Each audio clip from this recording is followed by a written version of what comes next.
Piensa por un momento en un reloj analógico, con engranajes diminutos, agujas precisas, tornillos microscópicos y una estructura diseñada para cumplir una sola función: marcar la hora correcta. Cada pieza fue colocada con una intención. Nada está ahí por accidente. Todo fue pensado por un relojero, alguien con inteligencia, paciencia y propósito. Ahora imagina que tomamos ese reloj perfecto y lo desarmamos por completo, separando cada tornillo, cada engranaje, cada parte, y luego metemos todas esas piezas sueltas dentro de un frasco, lo cerramos bien y comenzamos a agitarlo con fuerza. Una vez, 10 veces, 1000 veces. Lo agitamos durante 1 año, 100 años, 1000 años, 1.000.000 de años. ¿Cuánto tiempo tendría que pasar hasta que todas estas piezas se unan solas, por pura casualidad, en el orden exacto, formando otra vez un reloj que funcione a la perfección y que muestre la hora exacta?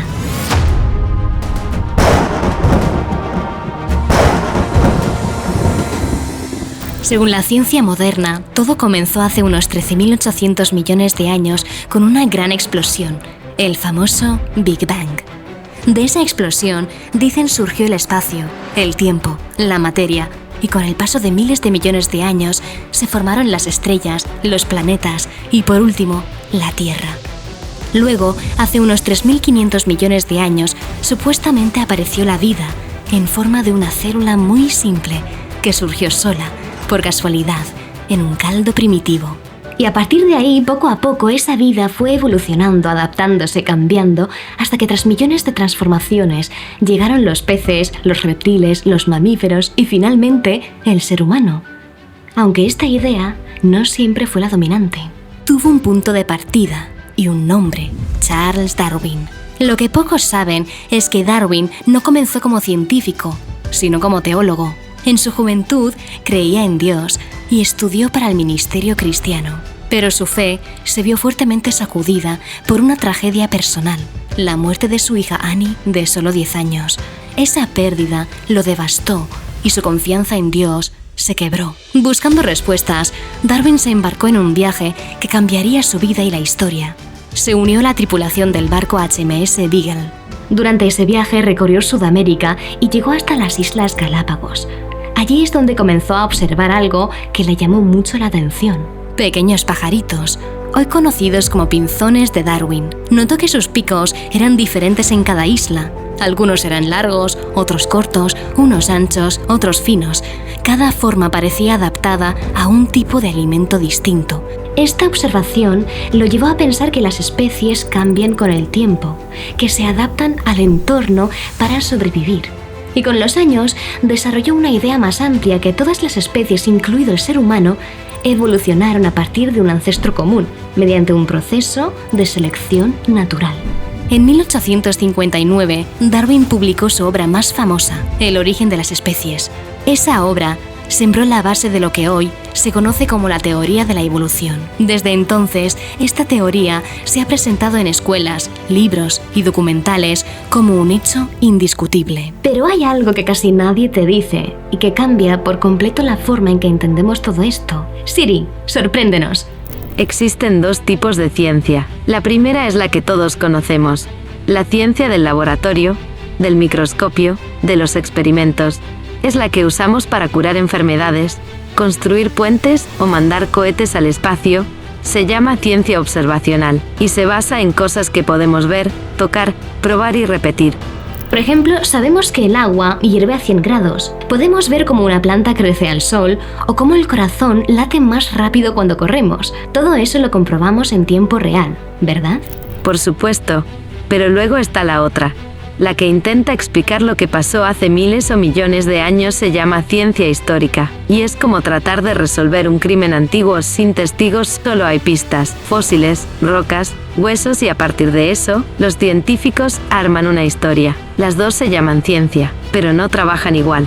Entonces, una observa el presente y la otra intenta reconstruir el pasado, armando teorías sobre cosas que nadie vio. Y eso nos lleva a una distinción clave dentro del debate sobre el origen de la vida: la diferencia entre microevolución y macroevolución.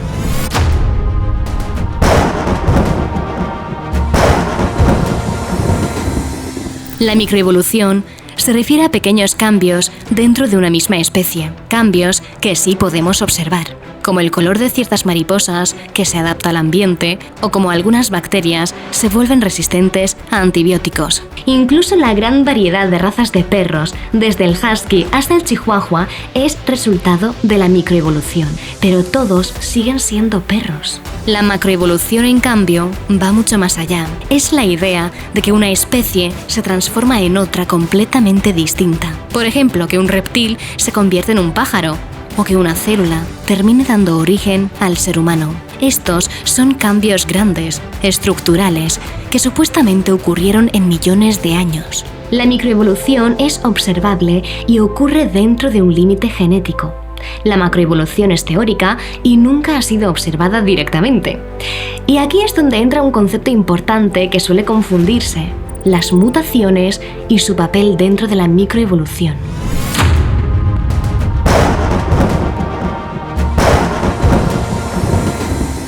Cuando se habla de evolución, muchos dicen que las mutaciones genéticas son el motor del cambio. Pero, Siri, ¿qué son exactamente?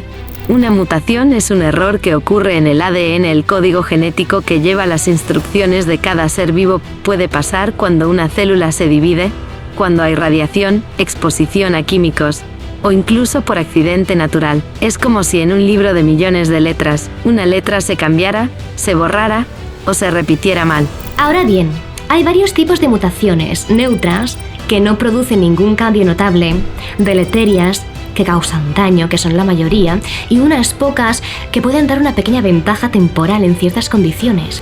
Pero hay algo muy importante que la gente no suele entender: las mutaciones no crean información nueva, solo modifican, alteran o dañan la que ya existe. Por ejemplo, imagina que tu ADN es un manual de instrucciones con millones de letras. Una mutación sería como escribir mal una palabra, borrar una frase o repetir una línea. Puedes cambiar el contenido, pero no vas a inventar un capítulo nuevo. Y para que un organismo evolucione a otro completamente distinto, haría falta crear muchísima información nueva, estructuras nuevas completas, órganos nuevos, sistemas nuevos, capacidades nuevas. Y guste o no, las mutaciones no pueden hacer esto.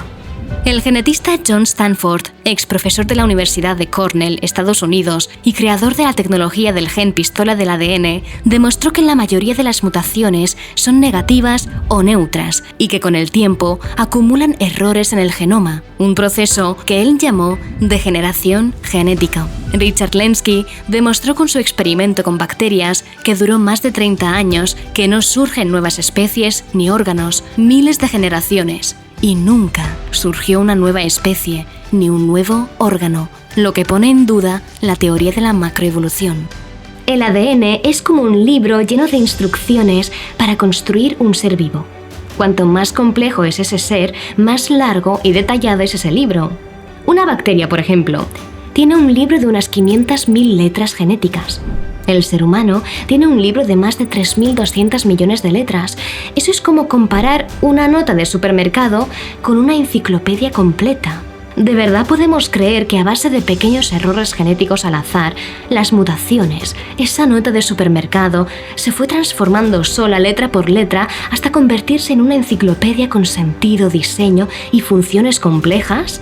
Eso no es ciencia, es fe, pero en el azar. Desde mediados del siglo XX, los genetistas han notado otro problema serio: la acumulación, lenta pero constante, de mutaciones dañinas. El genetista Alexei Kondrashov se preguntó irónicamente ¿por qué no nos hemos extinguido ya 100 veces? Lo decía porque aunque las mutaciones dañinas parezcan pequeñas, la selección natural no puede eliminarlas fácilmente. Son demasiado sutiles y se van acumulando silenciosamente generación tras generación. Este fenómeno se conoce como entropía genética, un proceso de degeneración progresiva del ADN, donde la información original se va corrompiendo poco a poco. En lugar de evolucionar hacia algo más complejo y mejor, es decir, vamos perdiendo calidad genética con el tiempo. Y ahora todo, incluido el ADN, se está desgastando, no mejorando.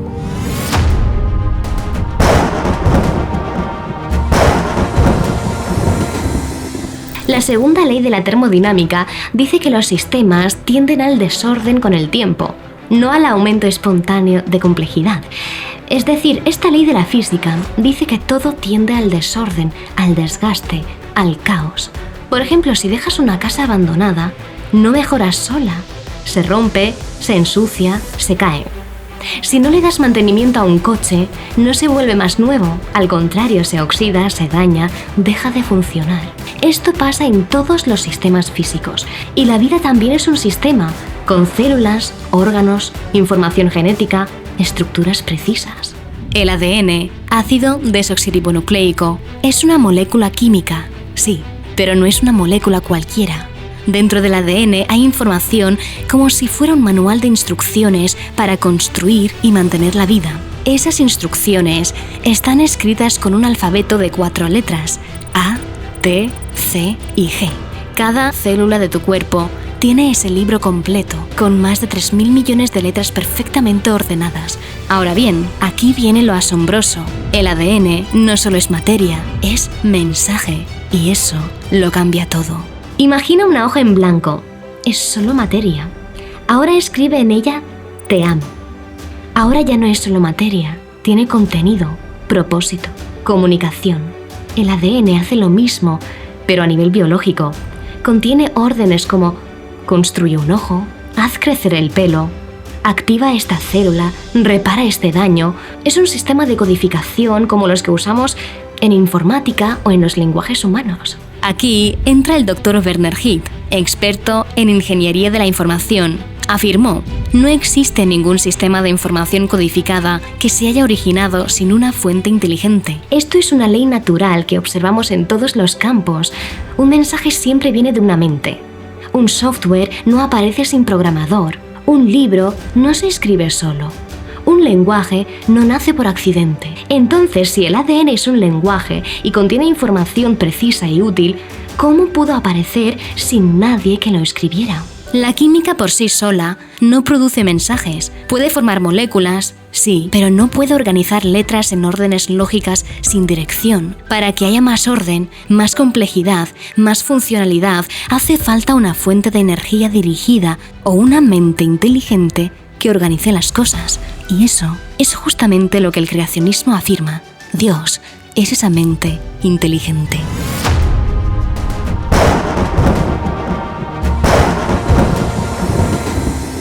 Pero si fuimos diseñados por un creador, ¿por qué tantos museos, libros, documentales dicen que venimos del mono? La respuesta está en cómo se interpreta la evidencia fósil. Hay que ser sinceros, los monos actuales y los seres humanos comparten algunas similitudes. Sí, tenemos brazos, piernas, ojos, pero también compartimos características con otros mamíferos. Y eso no significa que venimos de ellos. Los simios, como los chimpancés, gorilas u orangutanes, tienen cerebros más pequeños, no usan lenguaje complejo, no construyen herramientas avanzadas y mucho menos escriben libros, crean música o rezan. Tener rasgos parecidos no prueba un origen común, solo demuestra que fuimos criados con una estructura funcional parecida, pero con una diferencia clave: la mente, el alma y el espíritu humano. Cuando miramos con atención, descubrimos que la supuesta evolución humana está llena de huecos y confusión. Siri, dale play. Uno de los fósiles más famosos es Lucy, un esqueleto encontrado en África en 1974. Se dijo que era una especie intermedia entre simios y humanos. Pero, ¿qué encontraron en realidad? Solo se halló una pequeña parte del esqueleto, alrededor del 20%. Los huesos estaban muy fragmentados y mezclados con restos de otros animales. Incluso algunos resultaron ser de babuinos. Además, en la misma zona se encontraron unas huellas en el barro llamadas huellas de la Itoli. Lo sorprendente: son iguales a las huellas humanas actuales. Pero según los científicos, esas huellas son más antiguas que Lucy.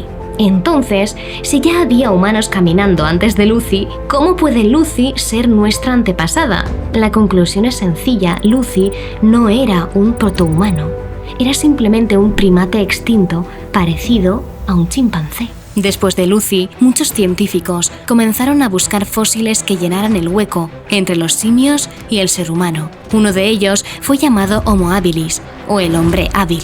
Lo presentaron como una especie más avanzada que Lucy, ya con inteligencia humana. Uno de los expertos más reconocidos en el tema es el Dr. Bernard Wood, que dijo claramente: Homo habilis no puede considerarse un ancestro directo del ser humano. En otras palabras, no es un eslabón perdido, solo es un nombre que se le dio a unos huesos dispersos y confusos. El Homo erectus, este fósil, sí parecía diferente, pero no por ser menos humano, sino por lo contrario. El caso más famoso es el niño de Turkana, un esqueleto casi completo, y los resultados fueron sorprendentes. Tenía el mismo tamaño corporal que un niño moderno, su estructura ósea era igual a la de cualquier humano actual. Además, Homo erectus usaba herramientas, fuego e incluso se cree que viajaba por mar. Todo esto indica que no eran seres primitivos, eran personas, tal vez con un estilo de vida distinto, pero completamente humanos. El neandertal, durante mucho tiempo, fue presentado como un cavernícola salvaje, torpe, encorvado y casi sin inteligencia. Pero la ciencia actual ha demostrado todo lo contrario. Hoy sabemos que los neandertales enterraban a sus muertos con cuidado, hacían herramientas complejas, pintaban en las paredes, tocaban instrumentos musicales, tenían cultura, lenguaje y símbolos. En 2010, los científicos lograron analizar por completo el ADN de los neandertales y como resultado descubrieron que los seres humanos actuales compartimos entre un 2% y un 3% de nuestro ADN con ellos. Eso significa que convivieron, se mezclaron y tuvieron descendencia con humanos modernos. En otras palabras, no eran una especie diferente, eran simplemente otra rama de la gran familia humana. Las diferencias físicas, como el cráneo más ancho o la frente más pronunciada, no los hacían menos humanos. De hecho, estas variaciones existen todavía hoy entre personas de diferentes regiones del mundo.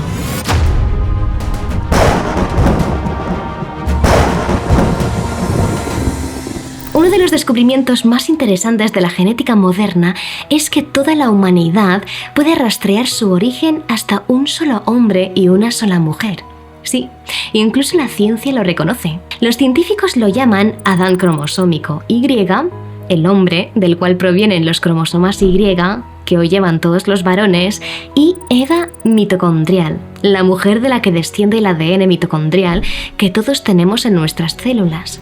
No usaron esos nombres por la Biblia, sino porque vieron en nuestros genes que, si seguimos hacia atrás en el tiempo, todos compartimos un papá y una mamá originales. Ahora bien, la ciencia secular dice que vivieron hace más de 100.000 años, pero eso lo calculan con ideas basadas en la evolución. Cuando se usan datos reales de hoy, observando cómo cambian los genes en la actualidad, esas fechas bajan muchísimo y llegan a unos pocos miles de años, justo como dice la Biblia. Esto encaja perfectamente con lo que enseña Génesis, que Dios creó a un solo hombre y a una sola mujer, Adán y Eva, y que de ellos nació toda la humanidad. No venimos del mono, no venimos de muchas especies distintas, venimos de una sola familia humana. Las diferencias entre razas o culturas son solo externas. Por dentro somos prácticamente iguales. La genética moderna, sin querer, le está dando la razón a la Biblia. Pero, ¿qué hay de los animales? Las plantas, los peces, las aves. ¿También venimos todos del mismo origen? ¿De una sola célula, como dice la evolución? La teoría evolutiva enseña que toda la vida proviene de una sola célula antigua, como si todo saliera de un único árbol de la vida, con ramas que dieron lugar a cada especie. Pero la biología y la genética moderna dicen otra cosa. Lo que vemos es que cada tipo de ser vivo tiene un ADN único, diferente, como si fueran árboles separados, no ramas del mismo tronco. En vez de un solo árbol, lo que vemos es un bosque. Un bosque lleno de especies distintas, creadas cada una por separado, con su propio diseño. Por eso hay saltos enormes entre unos grupos y otros, como entre aves y reptiles, o entre peces y anfibios. Saltos que no pueden explicarse por mutaciones lentas ni fósiles intermedios. Desde el principio, la Biblia lo dijo claro. Cada ser viviente fue creado según su especie, no por casualidad, no por error tras error, sino por diseño, con inteligencia, con orden, con propósito. Esto no es un rechazo a la ciencia, no es una guerra entre fe y evidencia, es un llamado a mirar la ciencia con ojos sinceros, abiertos y humildes, porque al final, tanto el modelo evolutivo como el creacionista, son formas de interpretar el pasado. Las pruebas no hablan por sí solas, somos nosotros los que les damos significado, según lo que creemos, lo que sabemos o lo que queremos ver. Y cuando dejamos a un lado los prejuicios, cuando escuchamos con atención lo que la genética, la biología y la física nos están mostrando, descubrimos algo fascinante, que la ciencia moderna no contradice el relato bíblico. Al contrario, lo hace más creíble que nunca. No venimos del azar. No somos el resultado de millones de errores ciegos. Somos obra de una mente superior, de un creador que diseñó cada detalle con intención y amor, desde el ADN que llevamos dentro hasta el cielo estrellado que aún nos asombra de noche. Todo parece gritar lo mismo. Esto no pudo surgir solo. Esto fue hecho. Y si fuimos hechos, entonces tenemos un propósito, una razón para existir, una historia que empieza en el corazón de Dios.